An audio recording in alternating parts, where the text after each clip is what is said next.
As-tu déjà eu l'impression que ton corps a la capacité de s'auto-guérir? Qu'au fond de toi réside une force capable de rétablir naturellement l'harmonie de tout déséquilibre, de toute maladie? Tu n'es pas ici par hasard, l'univers t'a conduit à ce moment pour explorer précisément cette question.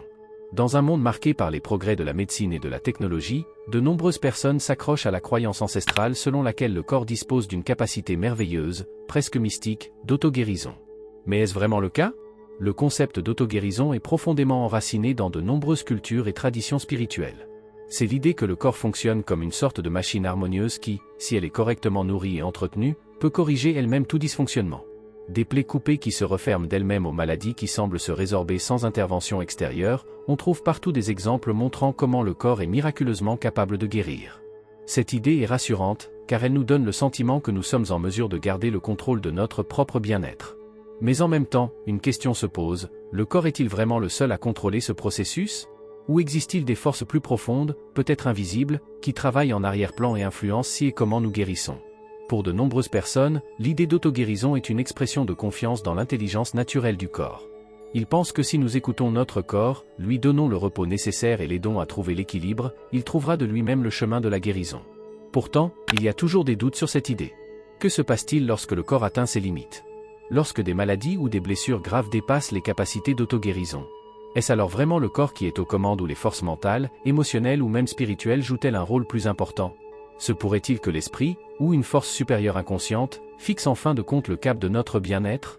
Ces questions nous conduisent à un champ de tension fascinant entre ce que nous percevons comme des processus physiques, visibles, et ce qui se passe peut-être à un niveau plus profond, invisible.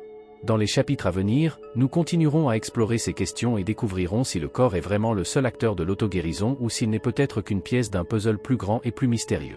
Nous allons maintenant aborder l'un des liens les plus fascinants qui interviennent dans ce processus, le pouvoir de l'esprit. Dans le prochain chapitre, nous nous pencherons sur ce que l'on appelle l'effet placebo et nous examinerons si ce n'est pas plutôt la foi, c'est-à-dire ton esprit, qui, en fin de compte, dirige la guérison, et non ton corps. Le lien entre l'esprit et le corps est l'un des phénomènes à la fois les plus fascinants et les plus mystérieux de la médecine moderne. L'effet placebo place ce lien au centre de l'attention. Imagine un peu, tu prends une pilule dont tu penses qu'elle va soulager tes douleurs. Peu après, tu te sens mieux, bien que la pilule ne contienne pas d'ingrédients pharmacologiquement actifs. Que s'est-il passé ici? Ton corps s'est-il guéri tout seul ou est-ce ta foi qui a déclenché ce processus? L'effet placebo est l'un des exemples les plus frappants de la puissance avec laquelle l'esprit peut agir sur le corps. Les études médicales ont montré à maintes reprises que le simple fait de croire qu'un traitement fonctionne suffit à provoquer des changements physiologiques réels dans le corps. La douleur peut être soulagée, la pression artérielle peut baisser et même le système immunitaire peut fonctionner plus fortement, tout cela grâce à la croyance en la guérison. Dans de nombreux cas, le corps réagit à cette croyance comme si une véritable intervention médicale avait eu lieu. Mais pourquoi cela se produit-il? La réponse ne se trouve pas seulement dans le corps lui-même, mais dans l'interaction entre l'esprit et le corps. Lorsque tu crois fermement qu'un traitement va t'aider, ton cerveau déclenche une cascade de réactions qui entraînent des changements physiques réels. Des neurotransmetteurs comme les endorphines et la dopamine sont libérés et contribuent au soulagement de la douleur et au bien-être. C'est comme si ton esprit donnait l'ordre à ton corps de guérir. Et le corps obéit. Mais cet effet soulève une question plus profonde, qui a vraiment le contrôle à ce moment-là? Ton corps, qui réagit aux signaux biochimiques, ou ton esprit, qui initie ces signaux en premier lieu? L'effet placebo nous montre que, même si le corps exécute les réactions, c'est l'esprit qui prend les commandes. Cela suggère que la guérison n'est pas seulement un processus physique, mais qu'elle est aussi profondément liée aux croyances et aux attentes que tu portes en toi. Il existe de nombreux exemples impressionnants de l'effet placebo en médecine. Dans certains cas, des placebos ont été administrés à des patients souffrant de maladies graves, et pourtant, ils ont montré des améliorations significatives, même dans des situations où les traitements médicaux conventionnels avaient échoué. C'est la preuve que la croyance en la guérison peut souvent être aussi forte que la guérison elle-même. Mais l'effet placebo a aussi un côté plus sombre. Si la croyance en une guérison est si forte qu'elle affecte réellement le corps, le contraire doit également être possible. Si tu crois fermement qu'une maladie est incurable ou qu'un traitement ne sera pas efficace, cette croyance négative pourrait également avoir des effets physiques. Cela nous amène à une conclusion cruciale, l'esprit peut non seulement soutenir le processus de guérison, mais aussi le bloquer. L'effet placebo nous montre donc que l'esprit et le corps sont profondément liés. La croyance en la guérison, ou la croyance en la maladie, peut influencer fortement le corps, peut-être même plus que nous n'en sommes conscients. Mais qu'en est-il de l'inconscient, cette partie puissante de ton esprit qui agit souvent en arrière-plan sans que tu t'en rendes compte? Quel rôle joue-t-il dans la guérison et dans quelle mesure influence-t-il ton bien-être? Dans le prochain chapitre, nous allons plonger plus profondément dans le monde du subconscient et examiner comment il dirige le processus de guérison, souvent sans que tu t'en rendes compte. Alors que tu te déplaces dans la vie quotidienne, il semble souvent que tes pensées et tes actions soient entièrement contrôlées par ton esprit conscient. Mais sous la surface, caché et puissant, le subconscient travaille, et il influence ton bien-être de manière plus profonde et plus étendue que tu ne le penses peut-être. Le subconscient est la mémoire de toutes tes expériences, croyances et émotions, et il joue un rôle crucial dans le processus de guérison. Le subconscient est comme un metteur en scène silencieux qui dirige secrètement les modèles et les programmes de ta vie. Une grande partie des croyances que tu as sur la santé, la maladie et la guérison ne se trouvent pas dans ton esprit conscient, mais sont profondément ancrées dans ton subconscient. Ces croyances, souvent adoptées inconsciemment dans ton enfance ou à la suite d'expériences marquantes, peuvent déterminer la manière dont ton corps réagit à la maladie, la rapidité avec laquelle tu te rétablis ou même si tu guéris. Imagine que tu aies grandi avec la conviction que les maladies sont dangereuses et incurables. Tu as peut-être entendu de tels messages à maintes reprises dans ta famille ou dans ton entourage. Ton subconscient a intégré ces croyances et en a fait une sorte de programme intérieur. Maintenant, chaque fois que tu tombes malade, cette croyance profonde est activée. Ton corps réagit à la conviction inconsciente que la guérison est difficile, voire impossible, et en conséquence, le processus de guérison est inhibé ou ralenti. La force du subconscient peut aussi bien te servir que te gêner. Si tu as au fond de toi la conviction que tu es fort et capable, ton corps sera plus enclin à la guérison. Des études montrent que les personnes qui ont une attitude positive vis-à-vis de leur santé guérissent souvent plus rapidement et sont moins sujettes aux maladies chroniques. Mais si ton subconscient est imprégné de croyances négatives, tu peux inconsciemment bloquer le processus de guérison. Un exemple connu est le phénomène de psychosomatique. Dans ce cas, les charges émotionnelles ou mentales se manifestent sous forme de symptômes physiques. Si tu portes au plus profond de ton inconscient une peur ou un conflit intérieur, ce stress peut se traduire par des troubles physiques. Il se peut que tu souffres d'un mal de dos permanent qui n'a pas de cause physique apparente, mais en réalité, ces douleurs reflètent des tensions émotionnelles non résolues. Ton subconscient retient ces émotions et les exprime sous la forme d'une souffrance physique. Mais tout comme le subconscient peut manifester la maladie, il peut aussi permettre la guérison. En travaillant de manière ciblée avec ton subconscient, que ce soit par la méditation, l'hypnose ou des techniques comme le travail avec les affirmations, tu peux reprogrammer des schémas de croyances négatives profondément ancrés. Dès que tu commenceras à implanter des croyances positives et curatives au plus profond de ton subconscient, ton corps réagira à ces nouveaux programmes. Tu commences à ouvrir, à un niveau fondamental, l'espace de guérison qui était auparavant bloqué par des programmes négatifs. Le subconscient est le moteur silencieux derrière beaucoup de choses qui se passent dans ton corps.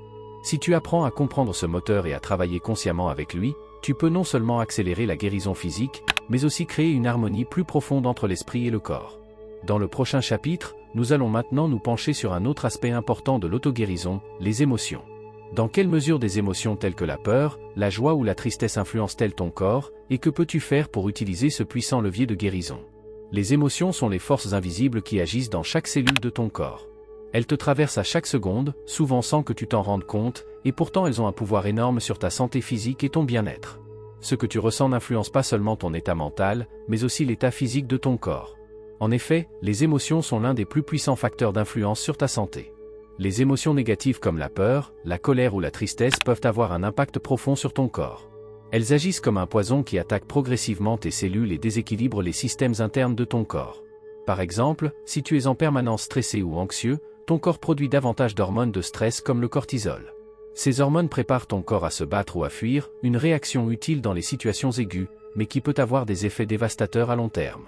Le stress chronique a pour effet d'affaiblir ton système immunitaire, d'augmenter les inflammations dans ton corps et de solliciter ton système cardiovasculaire. Imagine que tu es constamment tendu et que ton esprit est rempli de soucis. Ton corps réagit en contractant les muscles, en rendant ta respiration plus superficielle et en perturbant ta digestion.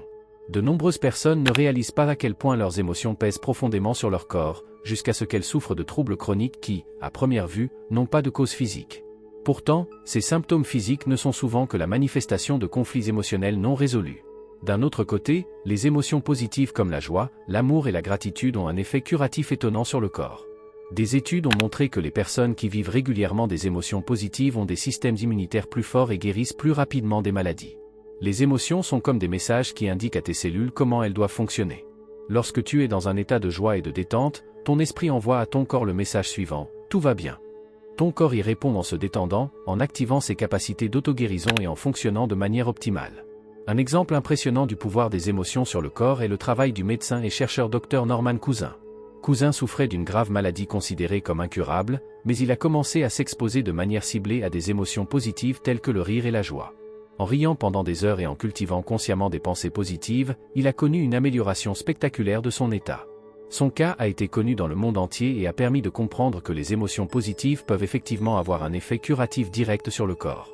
Tu peux utiliser consciemment le pouvoir des émotions pour soutenir ton corps. La pleine conscience et la conscience émotionnelle sont la première étape.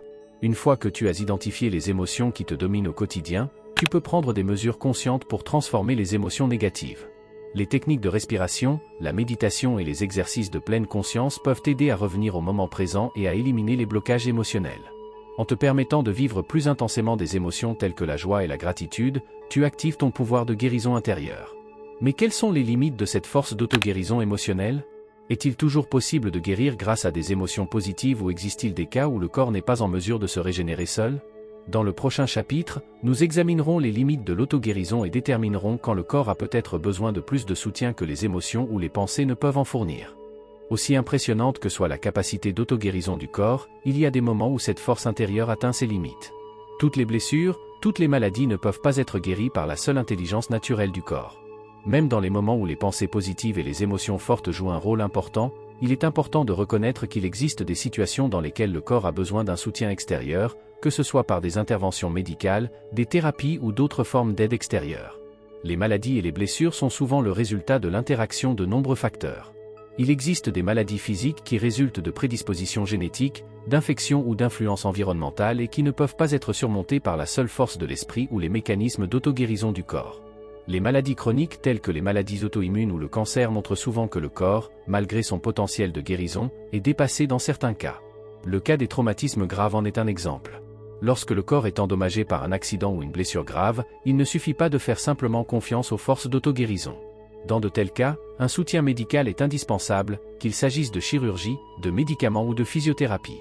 Ces interventions externes peuvent apporter au corps l'aide nécessaire pour se rétablir et soutenir les processus de guérison qu'il ne peut pas enclencher lui-même.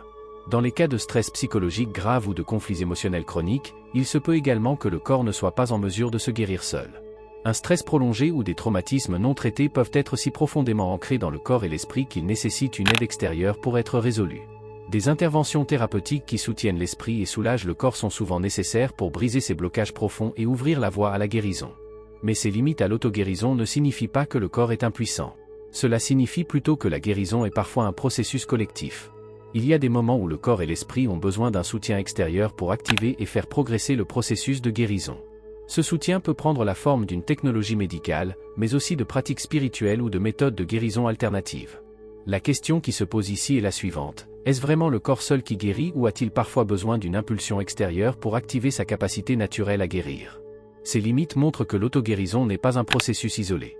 Le corps fait partie d'un ensemble plus vaste et il est parfois nécessaire de faire appel à d'autres forces, qu'elles soient médicales, psychologiques ou spirituelles. Tout en reconnaissant les limites de l'auto-guérison, il est néanmoins encourageant de savoir que le corps essaie toujours de se régénérer, même lorsqu'il est confronté à ses limites. Et parfois, c'est précisément cette prise de conscience qui nous apprend l'humilité d'accepter à la fois la force du corps et la nécessité d'une aide extérieure. Dans le prochain chapitre, nous porterons à nouveau notre regard sur l'esprit et nous verrons comment les pensées, conscientes et inconscientes, ont une influence décisive sur la capacité de notre corps à guérir. Car même si le corps a ses limites, l'esprit joue un rôle puissant dans l'étendue réelle de ses limites. L'esprit est l'une des forces les plus puissantes qui peuvent influencer le corps, peut-être même la plus importante. Les pensées sont plus que de simples processus mentaux, elles sont les architectes de ta réalité, et cela inclut aussi ton état physique.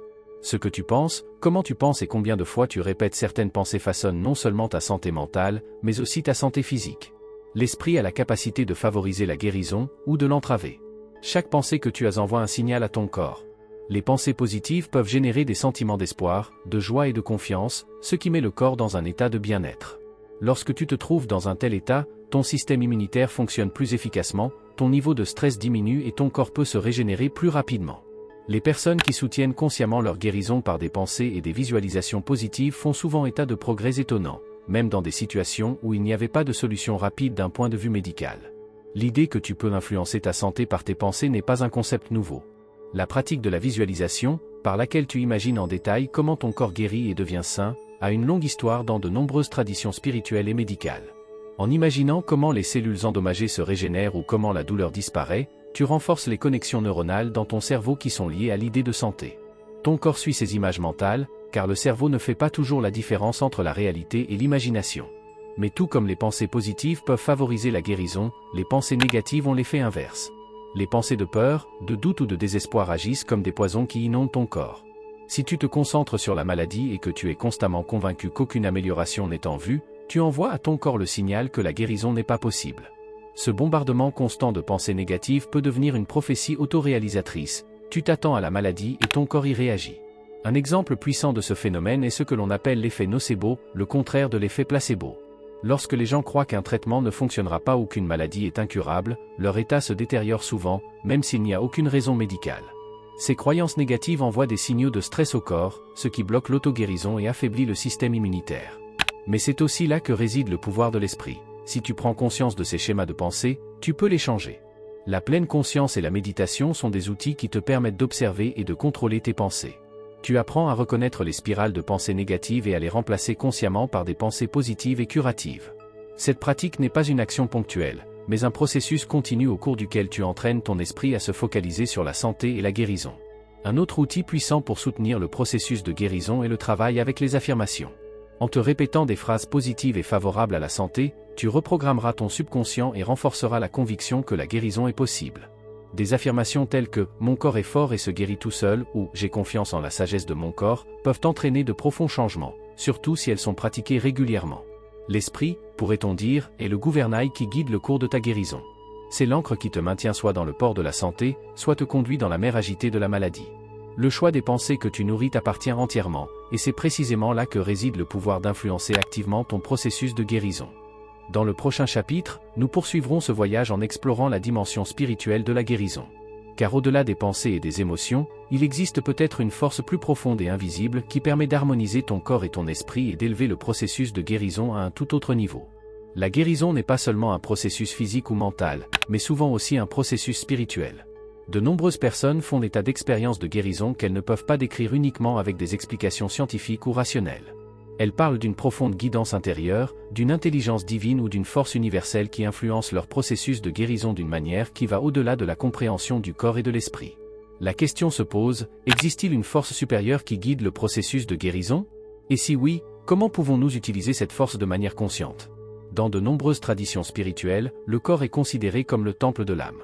Cette vision suggère que les troubles physiques ne sont pas isolés de l'esprit ou de l'âme, mais sont souvent l'expression d'un déséquilibre intérieur plus profond. Dans ce contexte, la guérison ne signifie pas seulement que les symptômes disparaissent ou que les blessures guérissent, mais que l'ensemble de la personne, corps, esprit et âme, est réharmonisé. Cette vision holistique part du principe que la véritable guérison est toujours spirituelle. L'un des concepts les plus profonds dans la guérison spirituelle est la confiance en une force supérieure ou une intelligence universelle. Cette force est nommée différemment selon les cultures et les courants spirituels, que ce soit Dieu, l'univers, le prana, le chi ou l'énergie vitale. Mais ce que tous ces enseignements ont en commun, c'est la conviction que la guérison commence à un niveau énergétique. Lorsque le corps, l'esprit et l'âme sont en harmonie, cette énergie circule librement et favorise la santé. Lorsque des blocages, qu'ils soient de nature émotionnelle, mentale ou spirituelle, entravent ce flux d'énergie, la maladie apparaît. Les pratiques spirituelles telles que le Reiki, la guérison quantique ou la prière visent à harmoniser le flux d'énergie dans le corps et à relier l'individu à cette force universelle. Les personnes qui s'engagent dans ces pratiques font souvent état d'expériences de guérison profondes qu'elles ne peuvent pas expliquer uniquement par des efforts physiques ou mentaux. C'est comme si elles se connectaient à quelque chose de plus grand qui guide le processus de guérison d'une manière qu'elles ne peuvent pas contrôler entièrement. Un exemple classique est le travail avec la prière et la méditation. De nombreuses traditions spirituelles enseignent que la prière ou la méditation permettent d'établir un lien avec cette force supérieure qui permet la guérison. Il existe de nombreuses histoires de personnes qui, en période de profonde maladie ou de crise, ont eu le sentiment d'être entourées d'une présence invisible et guérisseuse qui les a aidées à se rétablir. Elles font état d'une profonde paix intérieure qui les a envahies et d'un sentiment de confiance qui leur a donné la force de continuer, même dans des situations où la guérison semblait impossible. Mais la guérison spirituelle ne signifie pas toujours une guérison complète du corps. Dans certains cas, il s'agit plutôt de faire la paix avec la maladie ou la souffrance. La guérison spirituelle peut également signifier comprendre l'expérience de la maladie à un niveau plus profond, comme une sorte de leçon de vie ou d'épreuve spirituelle. Cette perspective aide de nombreuses personnes à trouver un sens à leur maladie et à expérimenter la guérison à un niveau plus profond, même si les symptômes physiques persistent. Une autre perspective spirituelle sur la guérison est l'idée que la guérison provient parfois d'un niveau karmique ou spirituel. Certaines traditions spirituelles croient que les maladies ou les souffrances sont dues à des schémas karmiques ou à des blocages psychiques qui se sont accumulés au cours de nombreuses vies. Dans de tels cas, la guérison ne s'obtient pas uniquement par des interventions physiques ou mentales, mais nécessite un travail spirituel, que ce soit par la purification intérieure, le pardon ou la dissolution d'anciens liens karmiques. Que l'on prenne ces concepts spirituels au pied de la lettre ou qu'on les considère plutôt comme des métaphores, ils ouvrent une perspective plus profonde sur le processus de guérison. Ils montrent que la guérison ne se produit pas toujours uniquement au niveau physique, mais aussi dans le cœur et l'âme. Si nous réalisons que nous ne sommes pas seuls dans ce voyage de guérison, mais que nous sommes accompagnés par une force spirituelle plus profonde, nous pouvons gagner en confiance et en espoir dans le processus. Dans le dernier chapitre, nous allons rassembler toutes ces connaissances et voir comment tu peux harmoniser le corps, l'esprit et les niveaux spirituels afin de promouvoir ton bien-être de manière globale. Car la véritable guérison se produit lorsque tous les aspects de notre être, physique, mental, émotionnel et spirituel, sont en harmonie. Maintenant que nous avons fait le voyage à travers les différents niveaux de guérison, du corps physique à la dimension spirituelle en passant par l'esprit, il est clair que le véritable bien-être englobe bien plus que l'absence de maladie. Il s'agit de l'harmonie à tous les niveaux de ton être, corps, esprit, émotion et âme. Il n'est pas facile de répondre à la question de savoir si ton corps seul a le contrôle de ton bien-être, car il n'est qu'une partie d'un ensemble bien plus vaste. La guérison commence souvent par le corps, mais si l'on n'intègre pas l'esprit et la dimension émotionnelle et spirituelle dans le processus, les processus de guérison restent incomplets. Ton corps est le reflet de ton état intérieur, et tout comme les pensées et les émotions influencent l'état physique, le bien-être physique peut également favoriser ta santé mentale et émotionnelle. C'est un cycle, une interaction qui ne peut pas être considérée séparément. Si nous considérons le corps comme l'instrument par lequel l'esprit et l'âme agissent, nous réalisons que le véritable bien-être ne peut être atteint que si ces différents aspects sont en harmonie. C'est comme si tu dirigeais un orchestre, le corps est peut-être l'instrument, mais l'esprit est le chef d'orchestre et l'âme donne le rythme.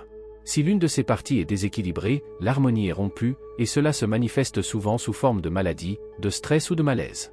Le corps possède en effet d'étonnantes capacités d'auto-guérison, et nombre de ces mécanismes se déroulent en secret. Mais comme nous l'avons vu, le rôle de l'esprit ne doit pas être sous-estimé. Tes pensées façonnent ta réalité, et la manière dont tu penses à ta santé et à ton bien-être influence directement la manière dont ton corps réagit. L'esprit peut guérir ou bloquer le corps, en fonction des pensées et des croyances que tu cultives. Mais même au-delà de l'esprit se trouve le niveau spirituel, une dimension que beaucoup de gens négligent lorsqu'ils pensent à la guérison. La guérison spirituelle implique souvent de se connecter à une force supérieure ou à un sens plus profond qui nous soutient sur notre chemin de guérison.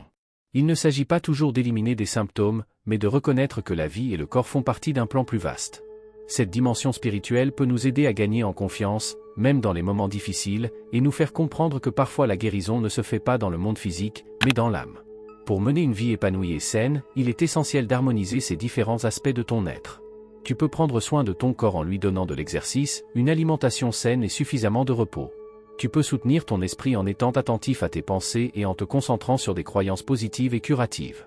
Et tu peux nourrir ton âme en cherchant une connexion profonde avec toi-même, avec la nature ou avec une force supérieure, que ce soit par la méditation, la prière ou d'autres pratiques spirituelles. La guérison est un processus continu.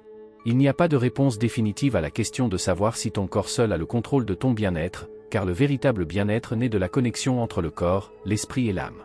Si tu cultives cette connexion et que tu entretiens consciemment chacun de ces aspects de ton être, tu peux orienter ta vie dans une nouvelle direction harmonieuse. C'est dans cet esprit que se termine notre voyage à travers les niveaux de guérison, mais ton propre chemin de guérison continue. C'est à toi de trouver et de maintenir l'équilibre qui te permettra d'être en bonne santé et heureux à tous les niveaux de ton être.